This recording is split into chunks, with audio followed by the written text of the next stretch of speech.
안식일 시작하는 시간에 하나님께서 사랑하고 또 저도 좋아하는 우리 스모건 성도 여러분 함께 이렇게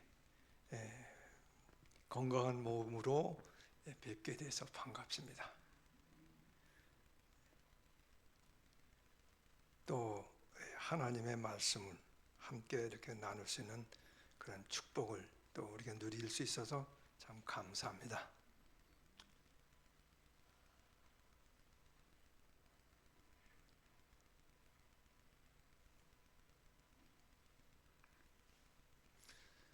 에, 2주가 됐죠. 지난번에 우리 침례식을 했을 때가 그러니까 서광수 목사님 전에 김명호 목사님이 계셨고 그때 침례를 받았기 때문에 한 2주 전이 됐겠네요. 그때 우리 송우리에 있는 재림교회에 모여서 성도님들이 함께 침례식을 하고 그때 침례식 할 때 우리가 축하를 하고 참석을 했었습니다. 그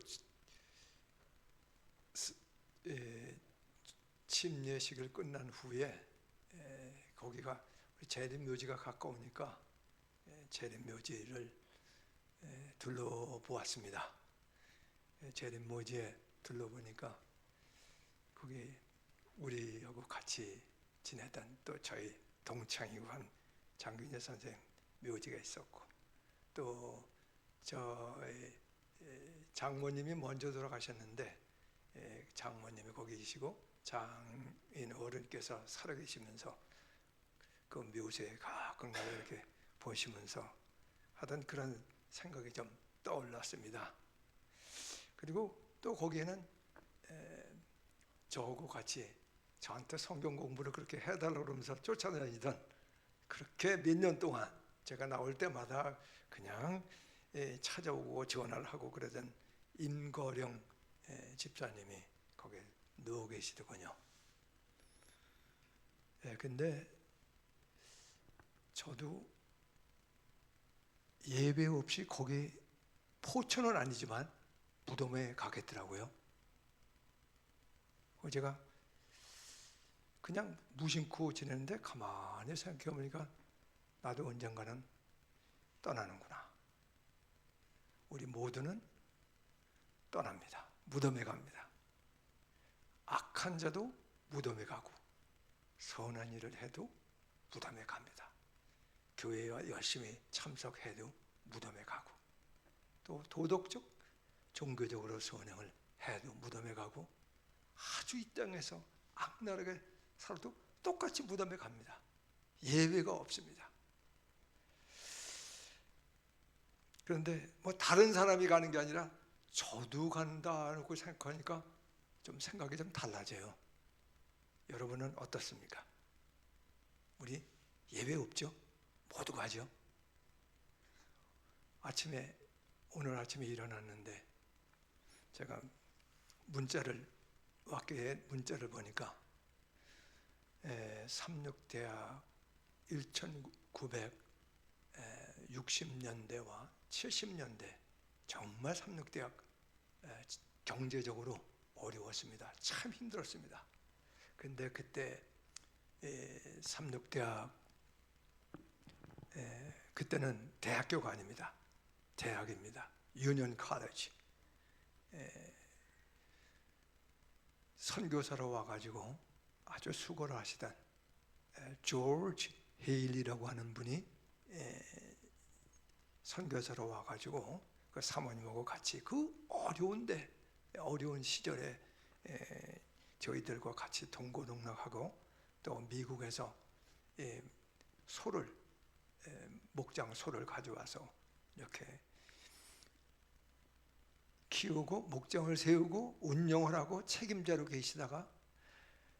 계시면서 삼육대학 재정을 엄청나게 키우신 그런 분이 돌아가셨다고 그런 메시지를 제가 받았어요. 아침에 일어나서 그래서 제가 오늘 설교인데 제 마음이 부들부들 떨리고 이건 내가 이 마음이 가라앉지 않고, 그래서 제가 삼육대학 총장님한테도 문자를 보내고 이분이 돌아가셨다고, 또 제가 아는 여러분들, 또 이 미스터 헤일리를 아시는 분들, 제자분들한테 제가 문자를 보냈습니다. 그분이 직장암으로 이제 돌아가시기 전에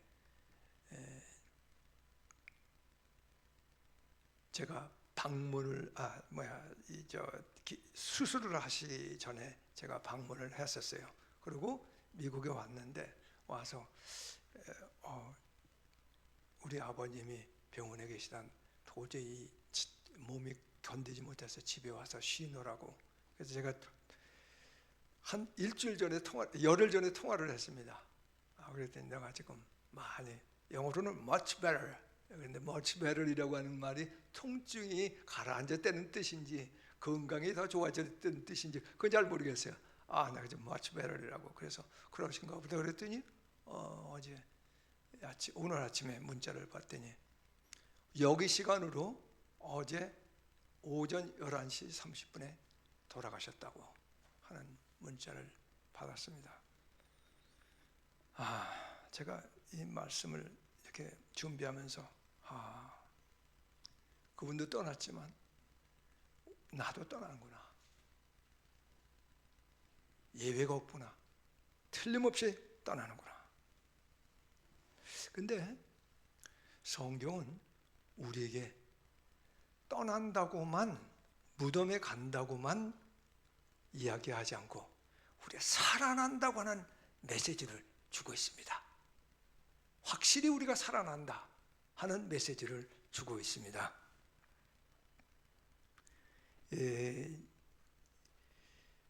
누가복음 7장 12절부터 16절에 보면 예수님께서 나인성 과부의 아들을 살리셨습니다. 그런데 살리실 때 어떻게 했냐면은 관에 손을 대시고 예수께서 가라사대 청년아 내가 네게 말하노니 일어나라 하시매 죽었던 자가 일어나 말도 했다고 그렇게 기록되어 있습니다. 얼마나 기쁩니까? 죽은 자라, 우리는 도저히 죽은 자는 일어날 줄 몰랐는데 예수님께서 살렸습니다. 그뿐만 아니라 야이로의 12살 된 딸을 예수님께서 살리셨는데 그때 상황이 이렇습니다. 모든 사람이 아이를 위하여 울며 통곡하며 예수께서 이르시되 울지 말라 죽은 것이 아니라 잔다 하시니 저희가 그 죽은 것을 아는 고로 비웃더라. 사람이 죽었을 때 산다고 하면은 어떻게 죽은 사람이 살아? 살릴 수가 없는 게 우리 사람이고 죽으면 끝이에요. 그런데 예수님이 보니까 목수의 아들인 게 틀림없는데 죽은 게 아니고 잔다고 그래요. 그러니까 죽었는데 잔다고 그러니까 예수님의 말씀을 예수님에 대하여 비우는 거예요. 지금 이 성경에 우리가 기록을 보면 예수님은 죽은 자를 살리셨습니다. 죽은 자를 살릴 수 있는 능력이 있으신 분입니다. 그래서 예수님께서 하시는 말씀은 하나님의 말씀이에요. 그런데 우리 인간이 죽으면 꼼짝 못하는 그런 시각에서 예수님의 말씀을 이해하는 것은 쉽지 않아요. 왜냐하면 우리는 예수님의 말씀, 하나님의 말씀을 어떤 시각으로 보냐면 우리의 제한된 시각으로 보고 판단을 합니다. 그래서 아무리 예수님께서 잔다 그래도 죽었는데 어떻게 잤다고 그래? 그렇게 할 수밖에 없어요.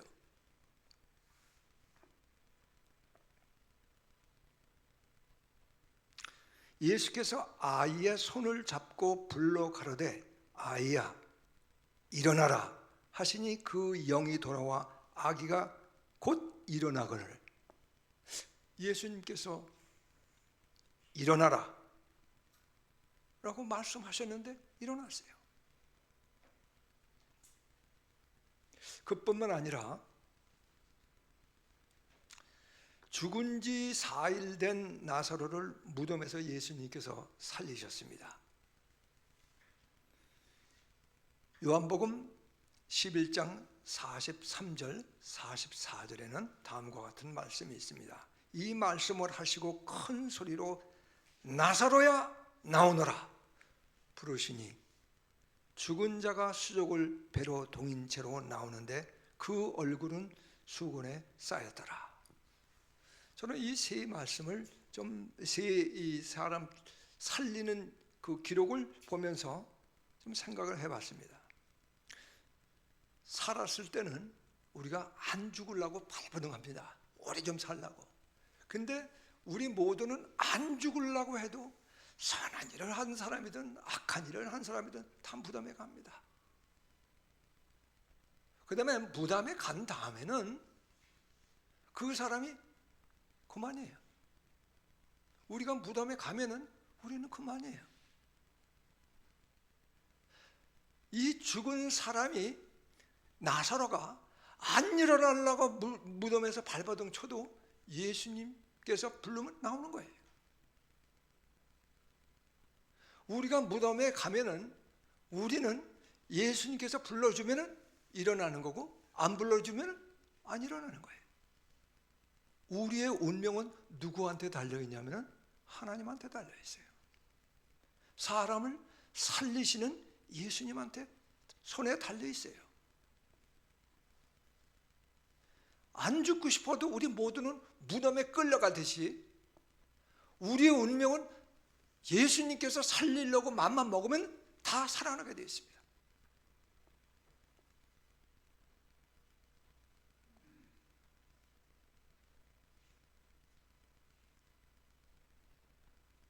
그런데 예수님께서 이 땅에 계시다가 죽으신 지 3일 만에 그 세 사람을 살리신 그 예수님께서 죽으시고 부활하시고 승천하셨습니다. 그리고 예수님께서 이 땅에 계시는 동안에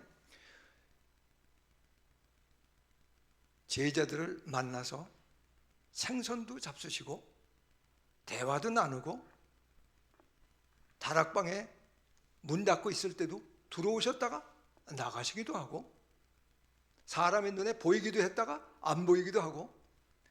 그런데 예수님 부활하신 모습을 몇 명이서 봤냐면 적어도 12 제자와 고린도전서 15장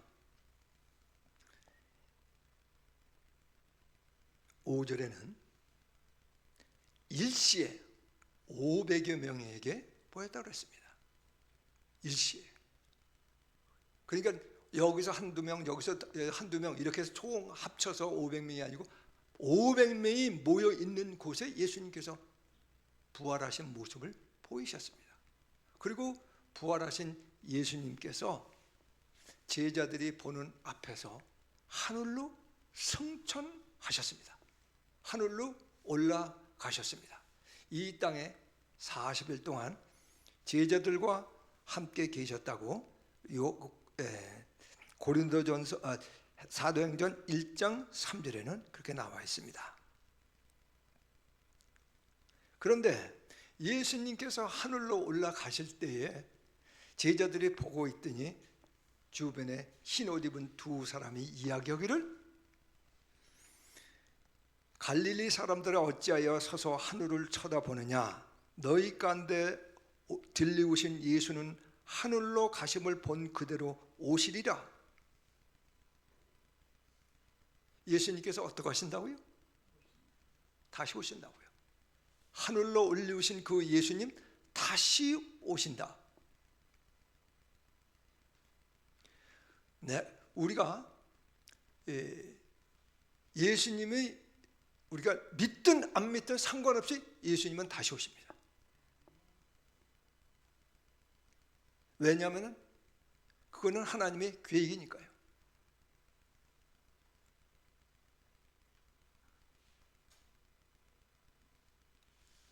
그런데 예수님께서 이런 말씀하셨어요. 이제 예수님께서 주께서 호령과 찬사장의 소리와 하나님의 나팔로 친히 하늘로 쫓아 강림하시리니 그리스도 안에서 죽은 자들이 먼저 일어나고, 부활하는 거예요. 언제 부활해? 예수님께서 오실 때, 다시 강림하실 때 우리 부활합니다. 우리는 확실히 무덤에 가지만, 무덤에 간 다음에 그때 우리는 끝입니다. 우리는 일어나고 싶어도 못 일어나고, 안 일어나고 싶어도 그건 우리의 소관이 아니에요. 예수님께서 부르시면 우리는 다 일어난다고. 나사로를 살리신, 야이로의 딸을 살리신, 과부의 아들을 살리신 그 예수님께서 이 땅에 다시 오실 때 분명히 우리를 살리실 겁니다. 우리가 다 잠잘 것이 아니요, 마지막 나팔의 순식간의 호련이 다 변화하리니, 다예요. 다. 아담 안에서 모든 사람이 죽은 것 같이 그리스도 안에서 모든 사람이 삶을 얻으리라. 모든 사람이 다 일어나는 겁니다. 그런데 성경에는 의인과 악인의 부활이 있으리라. 사도행전 24장 15절. 의인도 일어나고 악인도 일어나요. 의인도 죽고 악인도 죽었는데 의인도 일어나고 의인도 일어납니다. 의인도 일어나고 악인 다 일어납니다. 그런데 예수님께서 이 땅에 계실 때 하신 말씀에 우리 귀를 기울일 필요가 있습니다. 무덤 속에 있는 자가 다 그의 음성을 들을 때가 오나니 선한 일을 한 자는 생명의 부활로, 악한 일을 한 자는 심판의 부활로 나오리라. 요한복음 5장 29절에 그렇게 말씀하셨습니다. 자, 그러니까 일어나는 거는 생명의 부활로 일어나느냐 심판의 부활로 일어나느냐는 우리 의지가 아니에요. 그거는 깨워주시는 분이 깨울 때에 그런 결과가 나는 겁니다. 그럼 언제 우리가 그 결과를 생명의 부활로 일어나느냐, 일어날 것인가? 우리가 지금 살아있을 때 선한 일을 한 자는 생명의 부활로, 악한 일을 한 자는 심판의 부활로 나오리라고 했으니까 우리가 어떻게 해야 되겠습니까? 당연히 선한 일을 해야 되지 않겠어요? 생명의 부활로 일어나고 싶으면 당연히 악한 일을 하지 말아야 되지 않겠어요? 저 이 말씀을 예전에 들었을 때, 야, 앞으로 내가 선한 일을 해야 되겠다. 싸우지 말고 착한 사람이 돼야 되겠다. 그렇게 했어요.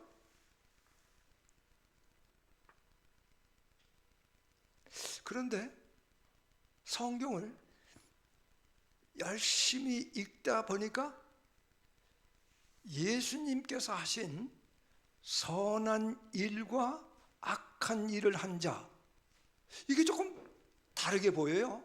한번 성경을 제가 보겠습니다. 성경 가지고 계신 분은 우리가 다 한번 펴보실까요?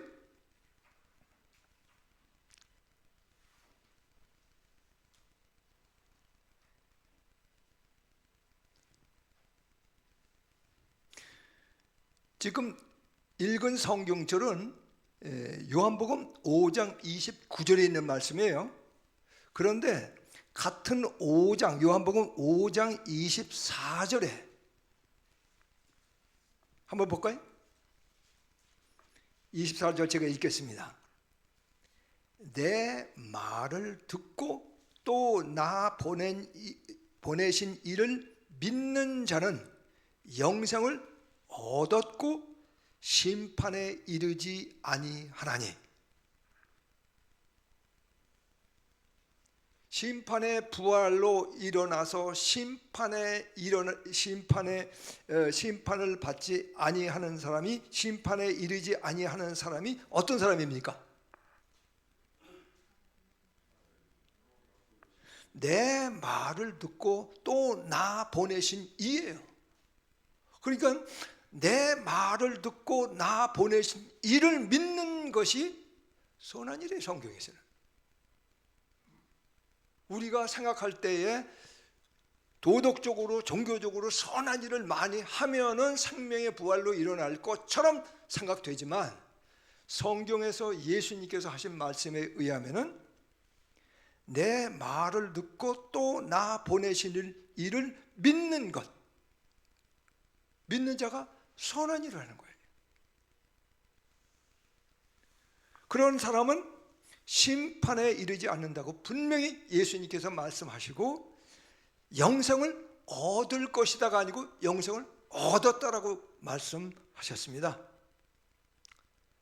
그 다음에 요한복음 1장 12절 13절에는 그와 같은 말씀을 했는데, 영접하는 자 곧 그 이름을 믿는 자는 하나님의 자녀가 되는 권세를 주셨으니, 하나님의 자녀가 되는 사람이 누굽니까?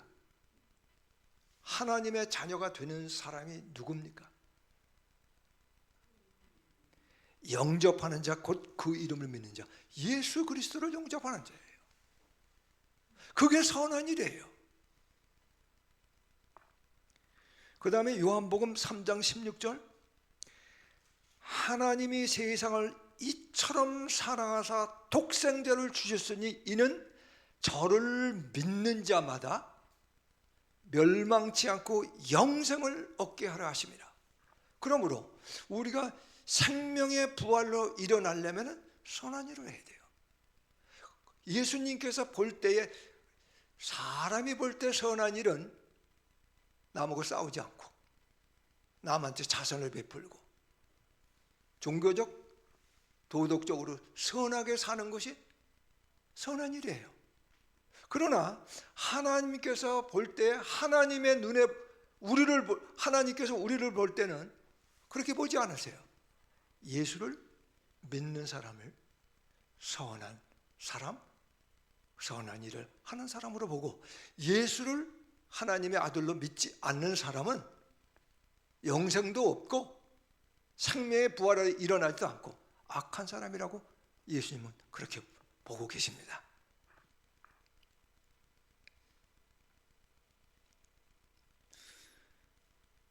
근데 이제 성경을 보다 보면요, 이런 것도 있어요. 예수님께서 이렇게 말씀하셨죠. 사람이 거듭나지 아니하면 하나님 나라를 볼 수 없느니라. 사람이 물과 성령으로 거듭나지 아니하면 하나님 나라에 들어갈 수 없느니라. 육으로 난 것은 육이요 영으로 난 것은 영이니. 그게 요한복음 3장 3절, 5절, 6절에 있는 말씀입니다. 또 로마서 8장 9절에는 만일 너희 속에 그리스도의 영이 거하시면 너희가 육신에 있지 아니하고 영에 있나니 누구든지 그리스도의 영이 없으면 그리스도의 사람이 아니라. 지금 무슨 얘기를 하고 있습니까? 우리가 성령으로 거듭나야 된다. 그래서 성령이 우리 안에 계셔야 된다. 그렇게 하면은 하늘나라 볼 수 있다고 분명히 말씀하고 계십니다. 그리고 그리스도의 영이 우리 안에 계실 때에만 우리가 그리스도의 사람이라고 성경은 얘기하고 있어요. 또 로마서 8장 14절에는 무릇 하나님의 영으로 인도함을 받는 그들은 곧 하나님의 아들이라. 이야, 그러니까 구원받으려면, 하나님의 아들이 되려고 그러면 성령 받아야 되지 않겠어요? 야, 그러니까 이 성경을 대충 이렇게 보면 무슨 생각이 드냐면, 아, 성령 받아야 되겠다. 그래서 어떤 사람들은 에이, 나만 받을 게 아니라 교우님들 여러 사람들 다 성령 받아야 되니까 성령 받는 성령 운동하자, 뭐 그렇게 하는 사람도 있어요. 그런데 성경을 가만히 보니까 성령도 선물이에요. 성령은 제가 읽어보겠습니다. 사도행전 2장 38절 너희가 회개하여 각각 예수 그리스도의 이름으로 침례를 받고 죄 사함을 받으라. 그리하면 성령을 선물로 받으리니. 성령이 뭐라고요? 선물이에요. 우리가 성령 운동 해서 성령을 받는 게 아니에요. 성령 운동을 해서 다 성령 주시옵소서 막 그냥 뭐 인간적 노력이나 성실한 무슨 행위로 해서 성령이 임하는 게 아니고 성령이 선물이라고 했습니다. 너희가 성령을 받은 것은 율법의 행위로냐 듣고 믿음으로냐. 갈라디아 3장 3절. 우리로 하여금 믿음으로 말미암아 성령의 약속을 받게 하려 하심이니라. 이는 그를 믿는 자의 받을 성령을 가리켜 말씀하신 것이라. 예수 그리스도를 믿는 자에게 하나님께서 성령을 선물로 주시는 겁니다. 그러므로 우리가 예수 그리스도를 구주로 영접할 때에 우리는 생명을 영생에 들어가는 거고 심판의 부활로 일어나지 않고 생명의 부활로 일어나는 겁니다.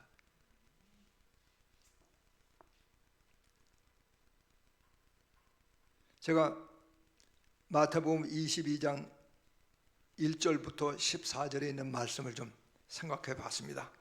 1절부터 4절까지 먼저 읽겠습니다. 예수께서 다시 비유로 대답하여 가라사대 천국은 마치 자기 아들을 위하여 혼인잔치를 베푼 어떤 인공과 같으니 그 종들을 보내어 그 정한 사람들을 혼인잔치에 오라 하였더니 오기를 싫어하거늘 다시 다른 종들을 보내며 가로되 청한 사람들에게 이르기를 내가 오찬을 준비하되 나의 소와 살찐 짐승을 잡고 모든 것을 갖추었으니 혼인잔치에 오소서 하라 하였더니 거기 4절까지입니다.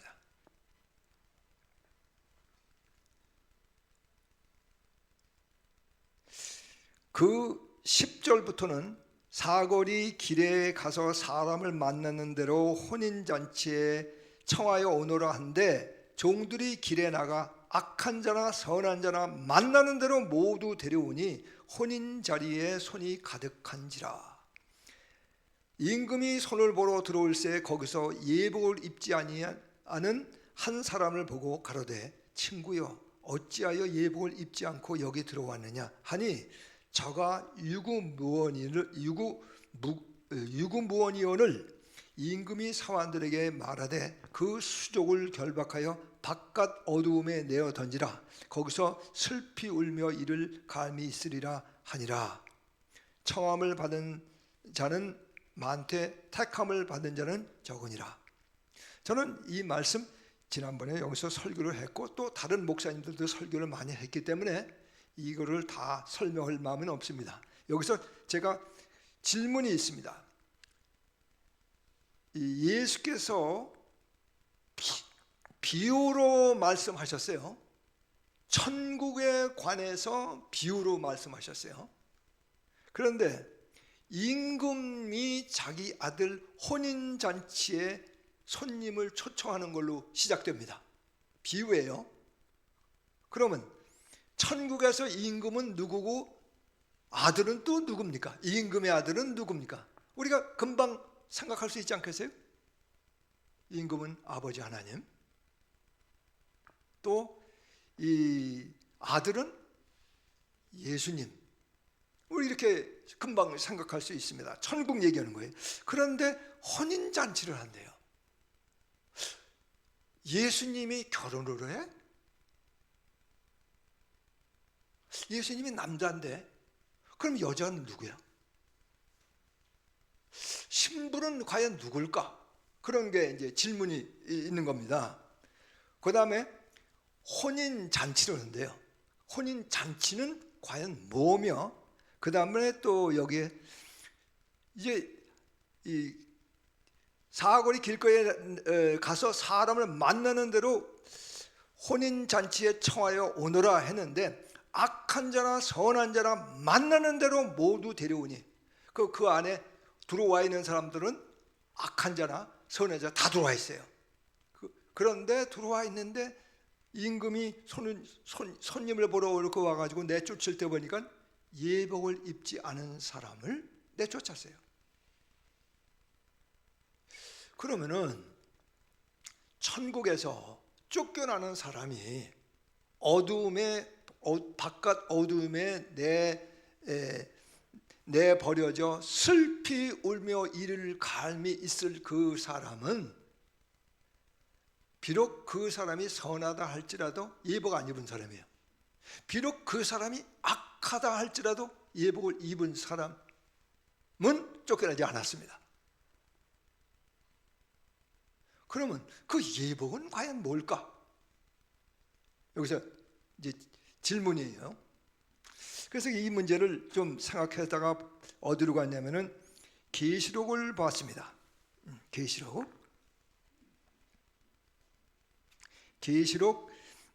19장 7절부터 보겠습니다. 7절, 8절.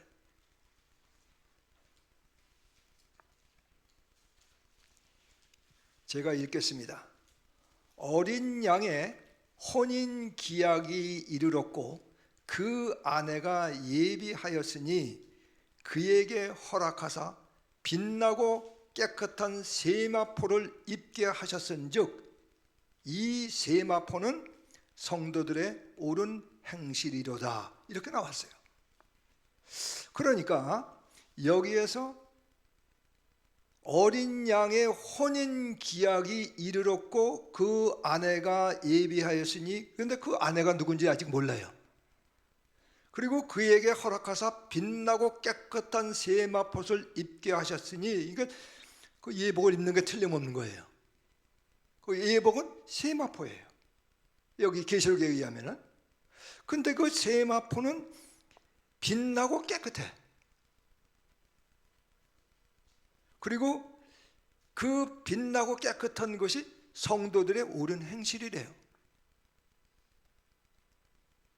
그런데 이 계시록 21장 9절 10절을 보면 그 아내가 누군지, 예수님의 아내가 누군지를 설명하고 있어요. 계시록 21장 9절부터 10절까지 제가 읽겠습니다.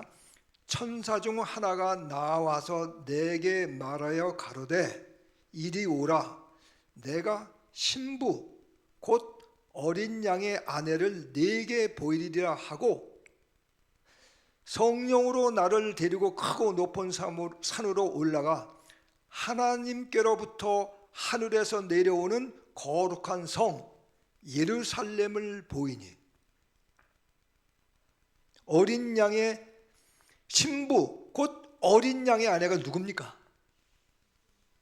하늘에서 내려오는 예루살렘이에요. 그러니까 이 말은 아버지 하나님이 이 어린 양 되신 예수 그리스도 하나님의 아들에게 새 예루살렘을 주시는 행위예요. 그래서 새 예루살렘을 받는데 그 새 예루살렘을 받아서 그 안에 가서 살 사람들을 초청하는 거예요. 이게 손님들을. 그게 누구냐? 우리 모두예요. 하나님께서는 우리 모두를 새 예루살렘에 들어오도록 초청을 하시는 겁니다. 그런데 그 안에 들어가는 사람들의 옷이 어떤 옷이에요? 세마포 옷인데 어떤 옷이에요? 성도들의 옳은 행실.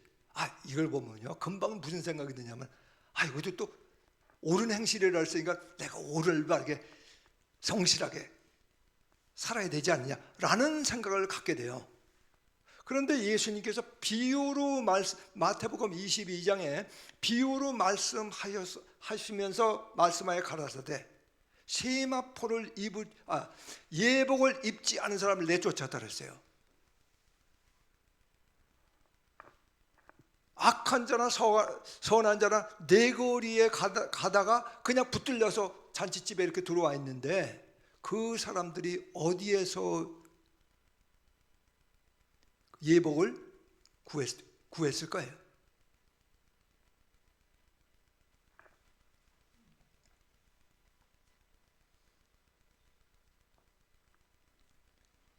제가 읽겠습니다. 다른 종들을 보내며 가로되 청한 사람들에게 이르기를 내가 오찬을 준비하되 나의 소와 살찐 짐승을 잡고 모든 것을 갖추었으니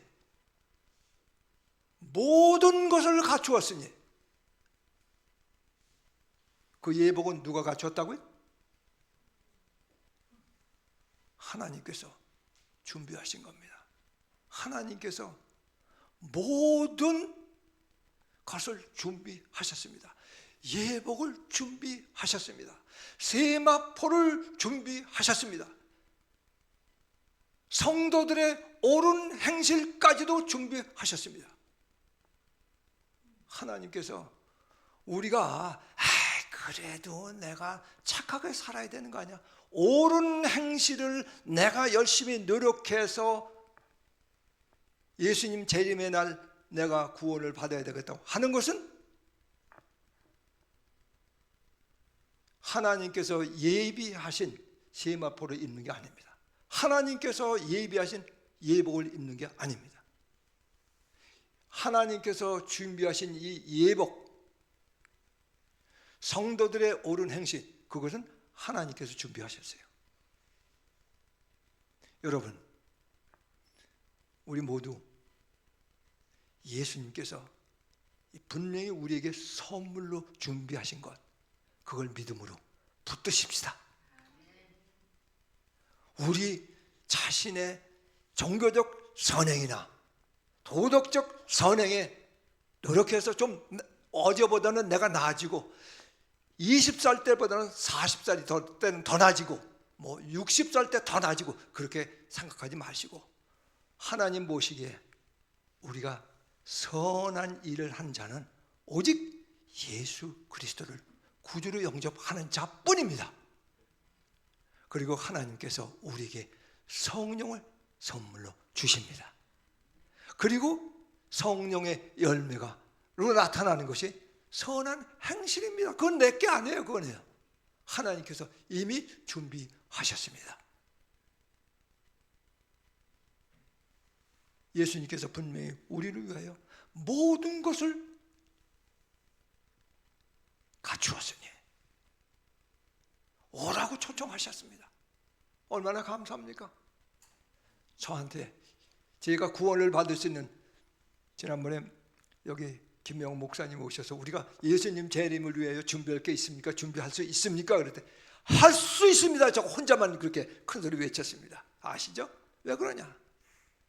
예수님께서, 하나님께서 이미 우리를 위하여 준비해 놓으셨기 때문에 저는 그걸 붙들기 때문에, 믿음으로 그걸 의지하기 때문에 제가 앞으로 착하게 살고 어떻게 되고 그거는 하나님한테 맡기고, 그 다음에 우리가 무덤에 확실히 예외 없이 무덤에 갑니다. 무덤에 간 다음에는 그 다음번에 예수님께서 깨워주면 일어나는 건데 생명의 부활로 깨워주실지 심판의 부활로 깨워주실지는 예수님께서 분명히 말씀하시기를 누구든지 저를 믿는 자마다 멸망치 않고 영생을 얻게 하려 하십니다. 하나님은 우리를 정말 사랑하셨습니다. 다 준비해 놓으셨어요. 우리가 예수님, 구주 예수님, 우리를 위하여 구원을 이미 다 마련해 놓으시고 너희의 변화된 품성 이거 신경 쓰지 마라. 내가 주마. 우리 예수님께서 준비하신 이 예복을, 성도들의 품성을 우리 믿음으로 붙들고 살다가 주님 오시는 그날 우리 내일 숨을 거둘지 혹은 언제 우리가 숨을 거둘지 모르지만 확실한 것은 예수님을 구주로 영접한 사람에게 생명의 부활로 일어나겠다고 예수님께서 약속하셨으니 그 약속을 의지하고 살아가는 우리 모든 성도들 여러분이 되시기를 바라면서 말씀을 마치겠습니다.